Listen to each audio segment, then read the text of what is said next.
And the reason PhDs are poor is because they don't make mistakes, because they live in fear and they cling to job security.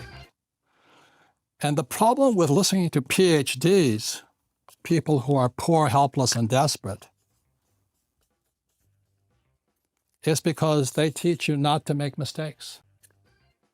They tell you that if you make mistakes, you're stupid. Well, how in the world does a baby learn to walk if they don't fall down? How do you learn to ride a bicycle if you don't fall down, fall off the bike?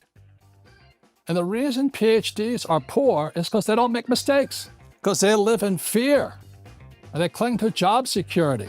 They want that paycheck. They want that pension. They can't think anymore. No, just read the book and take a test.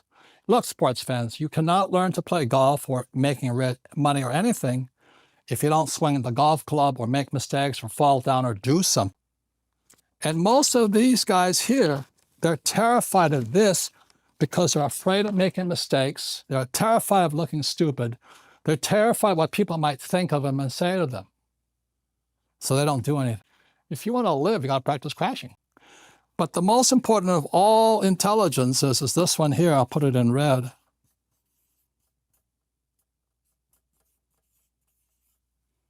It's spiritual.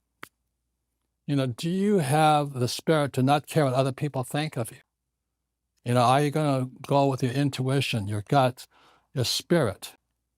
The only reason I'm a rich man today is because I fell down so many times and stood back up. It was very lonely at times. People call you stupid, a failure. But it was my spirit that kept me going. And the reason if you're poor and you're lonely and you're desperate today is because you're not giving. You're greedy. You're selfish. You're afraid. Whatever the reason is. So the world has changed, and if you want to change, work on yourself. You can't expect the world to change. So that's why I would say for things to change, first I must change. Thank you very much.